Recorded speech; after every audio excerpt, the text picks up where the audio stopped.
Eti Sen is how are you in the Tree Akan language of the Ashanti tribe of Ghana, but also translates into Comment allez-vous in French, Ni hao ma in Mandarin, and Till your turn for those that know.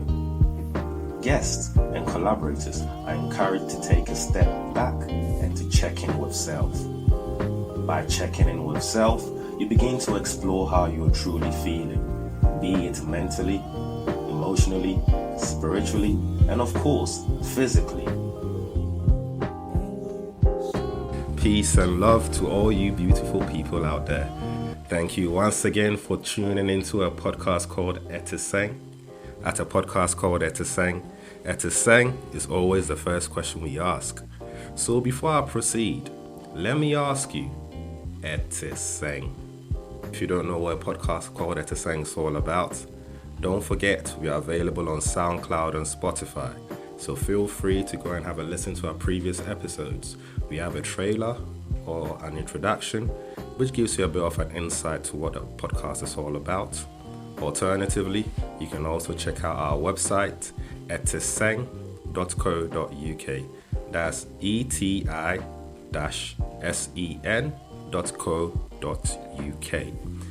Without further ado, let's get into today's episode.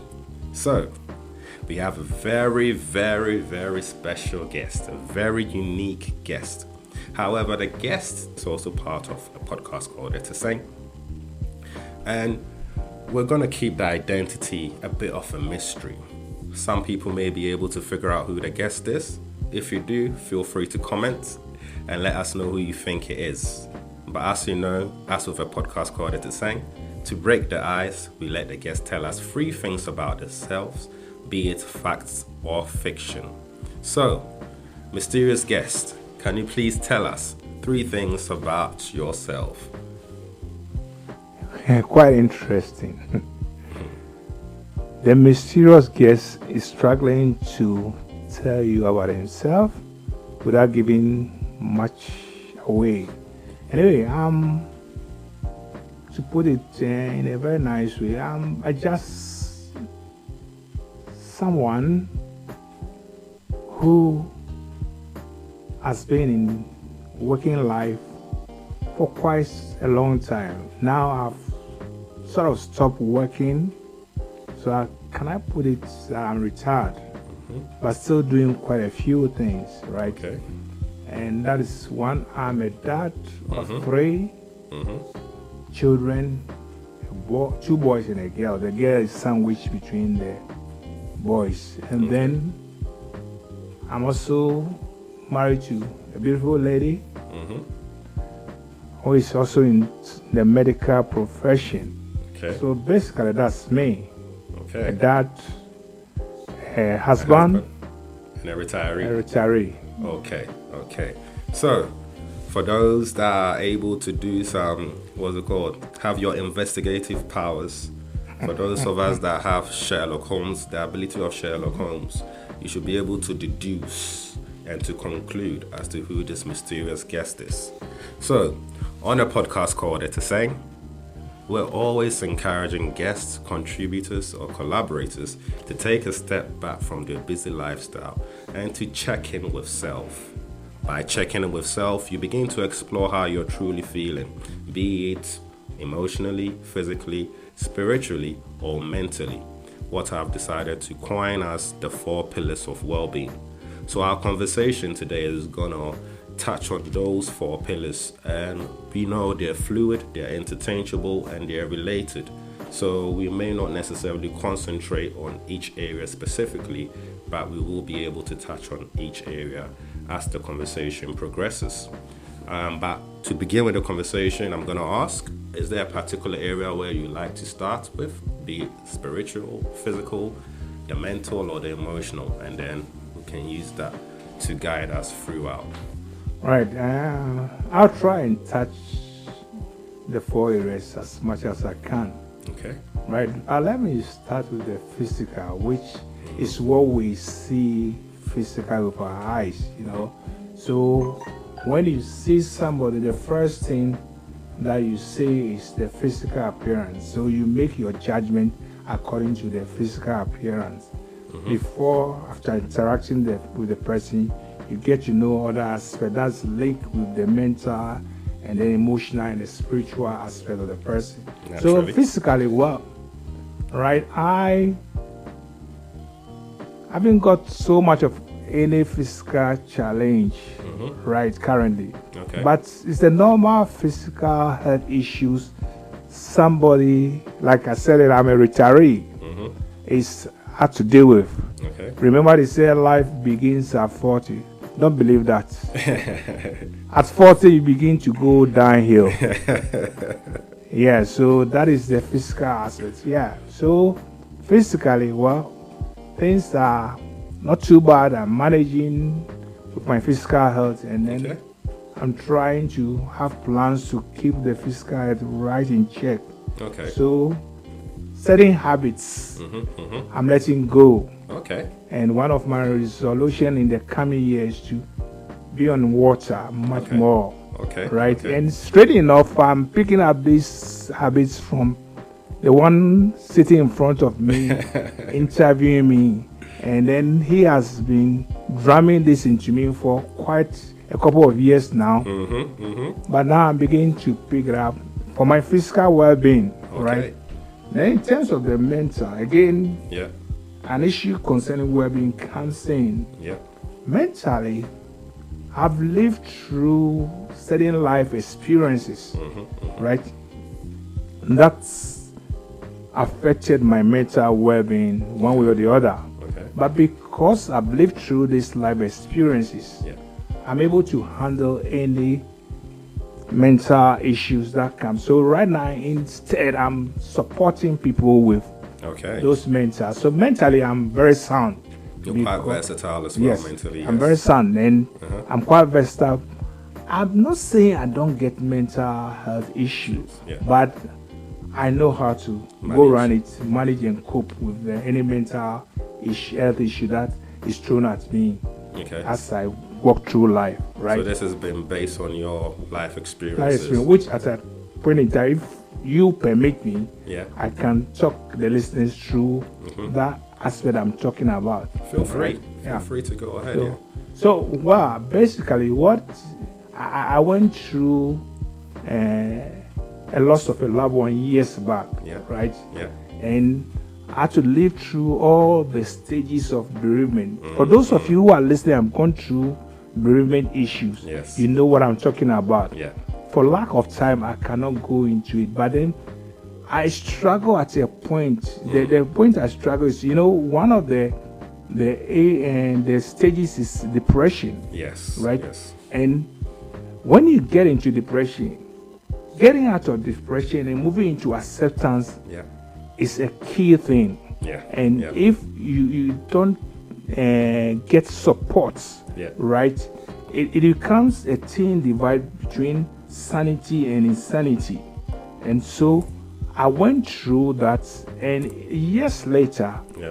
as I reflect about the bereavement I went through, I had to put a book together, Yeah. Yeah. which I entitled "On the Verge of Crossing Over." At Okay. another time, so that book actually opened my eyes to so many things, and that book has been on the market for some time, and it's helped people through who are going through. And in that book, I didn't limit it to bereavement alone, Yes, but yes. other aspects of life that can make you go through those kind of stages where you get shocked, you live in denial, and that kind, like you lose your job, right? In this pandemic era, Yeah. where out of the blue, because of the COVID-19 pandemic, you lost your job. Yeah. You never envisaged that coming in this 2020. Yeah. So that comes as a shock. So any Yes. sense of loss normally Any goes through sense those of- yeah, stages. exactly, It doesn't that's have to be So an actual bereavement of Exactly. a physical being, but exactly, yeah, you a got way it. of life as well. Yeah, that's Okay. it. That's it. So that is about the mental health issue. That's why I said that I've lived through it, and now I offer help to those who are going through similar challenges Yes. Yeah. of losses, right? So on the issue of spirituality, right? Well, my background, yes, right from childhood put me on that course. Okay. Right. Some of us were brought up in an environment where we have that belief in a supernatural being. Yeah. Yeah. Right. So we fall on that in times that we are really down, because my belief system is that there's someone up there looking after me. Okay. So in times when I'm quite down and low, right, I draw strength from communicating with that supreme being. Okay. And it has helped me one way or the other, and it's still helping me. Okay. Yeah. So you what have other a personal relationship with that supreme being, that supernatural being. Yes. Mostly referred in most cultures as God. God, yeah. Okay. And in times of trouble, in times of hardships, you're able to call on Him. Exactly. But also in times of joy, in times of celebration, you're also able to thank Him for making it possible. Exactly. So it's not just when you're feeling down. It's that relationship is two-way as well. Yeah. Okay. So that's pretty interesting, actually. So we've touched a bit on the mental aspect. We've touched on the physical. Right. On the physical, I just wanted to go back on that. You mentioned that you've made a few changes, a few lifestyle changes. One of them being your decision to start drinking a lot more water now. I also wanted to say, is there anything else you're doing? Because you mentioned you're a retiree, but you're quite mobile as well. Right. You're recently retired. Do you do anything physical? Are you exercising? Are you in the gym? Do you go for walks? Right. What do you do to Okay. keep that side as well? Well, in terms of the physical, right? Interesting. I'm someone who take delight in doing long walking distances. Okay. Right, and I used to walk a distance of roughly about 7 miles from where I live into the town center. Okay. Right. Okay. But recently, I started recently. I think, to be precise, on the 12th of November, I made an attempt to do that long walk. Okay. But interesting enough, I'm very honest with myself. I did a bit of analysis about the journey, right? Because I've done it several times. Yeah. I look at my strength and my physical ability to do that journey. Yeah. I realize that there are certain aspects of a journey that will struggle. Okay. Because it's involved climbing up a hill. Okay. Okay. Right. So what I did was that I cut up that climbing hill by going part of the journey on a public transport and getting off, so that the rest of the journey I can descend. Yes. So cutting off that, so I was able to do it. So I'm doing some walking, but not under stress. Exactly. I don't want to stress myself. And I'm glad you made that point, because sometimes in our journey of physical health, some of us are in a position where we're imitating what we see, or we're trying to replicate what other people are doing. And what you said is one of those lessons I want people to understand, that you have to apply it to yourself. Exactly. So you said you did an assessment, you analyzed it, and you realized that there's part of the journey that maybe you're not capable of doing it right now, but you still want to do your walk. So you find a way of making it work. And sometimes that's what life is. You do an assessment, you do an analysis of yourself, you realize what you're capable of doing and making it work for you. Yes, there'll be some people that are in the same age bracket as you are that will find it necessary or easier to walk without taking a public transport. You used to do that before, but you've realized that as it stands, it's probably best if you kind of mix it up a bit. And that's what life is about, applying it to yourself. Yes, there is the ideal that we're trying to get to, but before we get to that ideal, we have to start by, making our way or working our way there. So thank you very much for sharing that as well. And another pillar is the emotional health. Emotionally, it's very linked with the mental, unless you have a different opinion on that. How are your emotional, how's your emotional well-being right now? Your emotional, what's the word they use? Your emotional maturity. Yeah, emotional is, like you said, is much more linked with mental. It's quite difficult to separate it. But then I will touch on emotional based on certain traits that we have, i.e., that is the kind of things that come out of our emotion. And to put it bluntly, So bitterness, yes, okay. anger, hatred, and all those negativity that comes out of emotion because of our interaction with people. Yeah. It brings out these emotions. There are also positive sides of emotions but I'm dwelling much more on this emotional aspect because they've got a way they impact on us negatively. Yeah. That take our joy away. And this is some aspect that it's quite difficult for most people to come to terms with. Yeah. Right. So I've come to terms with that.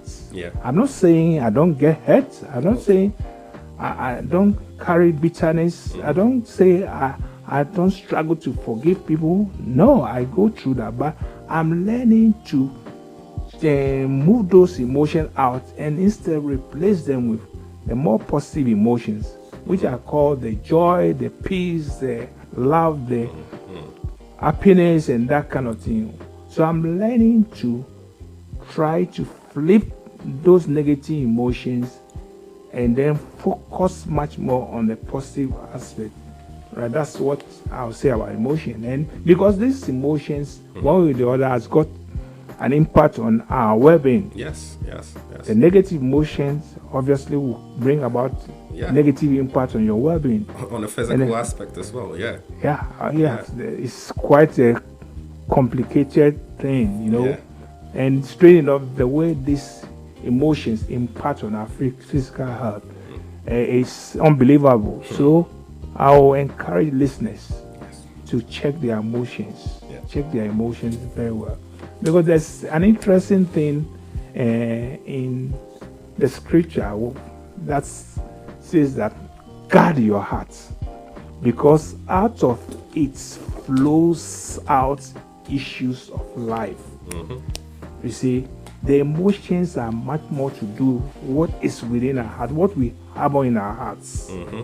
If you harbor hatred, if you harbor anger, bitterness, and all those negative ones, that comes out and it begins to affect you in terms of even your physical health. Right? So we need to guard it, because out of it will flow issues of life that will affect it. So if you are guarding your heart from those negative, and instead you exude with the positive emotions, people physically will see a smiling person, somebody who's always full of joy, full of happiness, showing love and sharing love. So that's what, in a nutshell, I'll say about emotions. We need to really check our emotions. They are very important. That's true. That's very refreshing. And thank you for sharing that. I think it was Descartes that said, "I think, therefore I am." And the things that you spend your time thinking of will eventually affect you on a mental, emotional, and begin to manifest in the physical as well.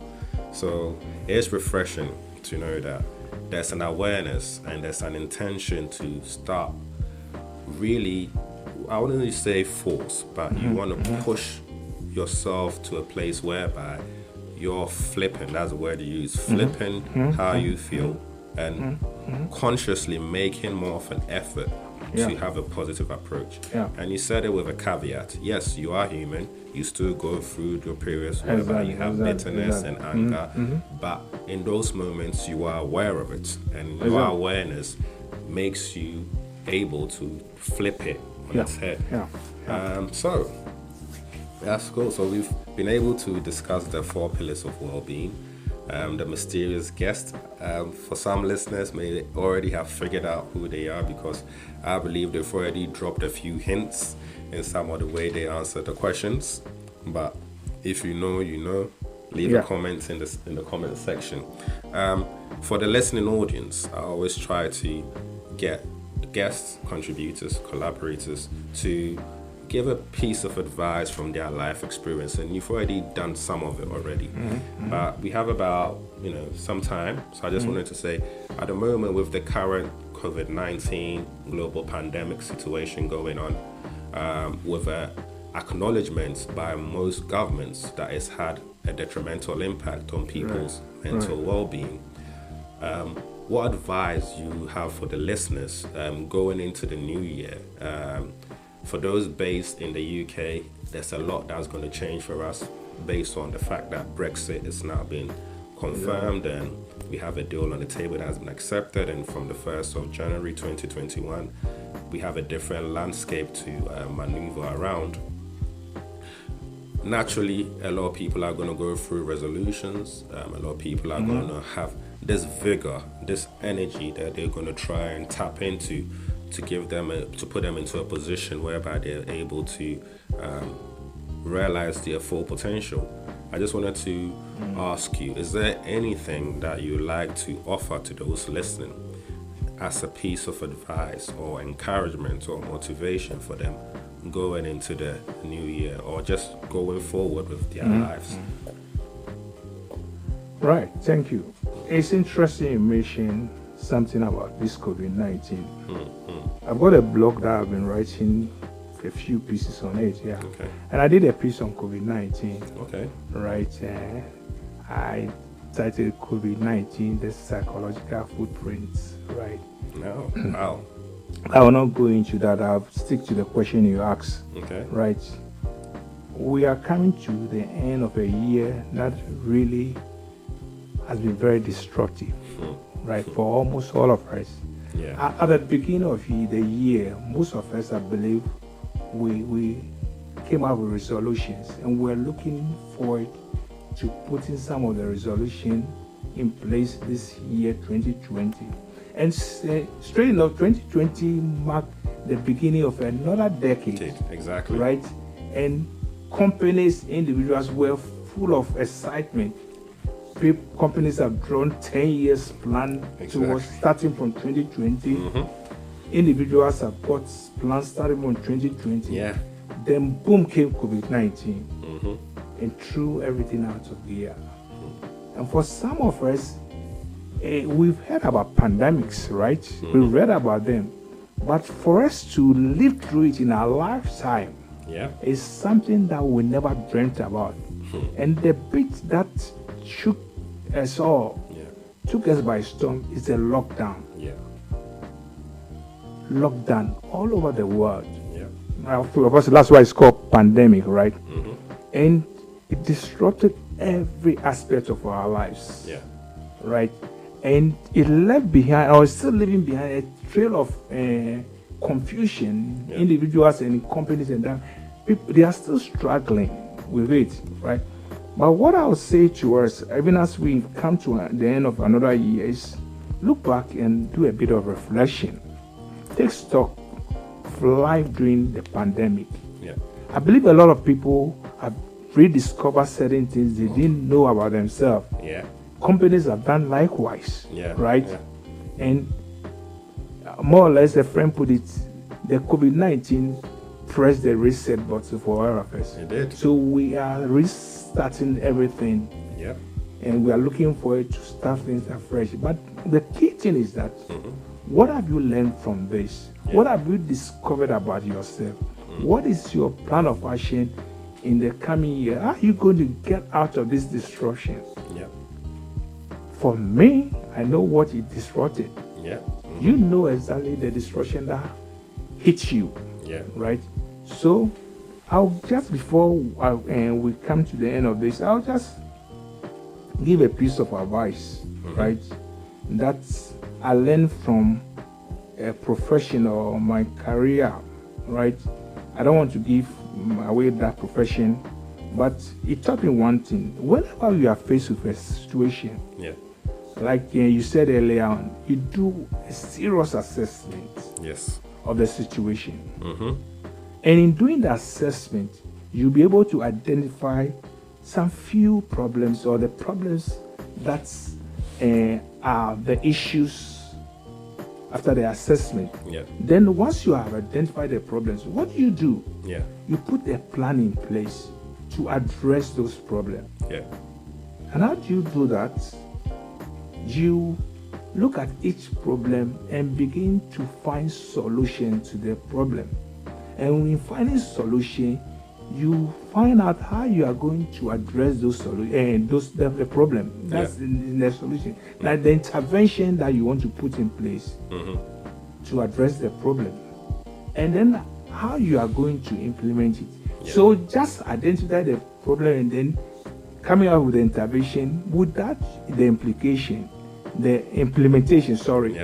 you will not be able to address the problem. But having said that, after implementation, right, there's an important aspect that most of us always ignore.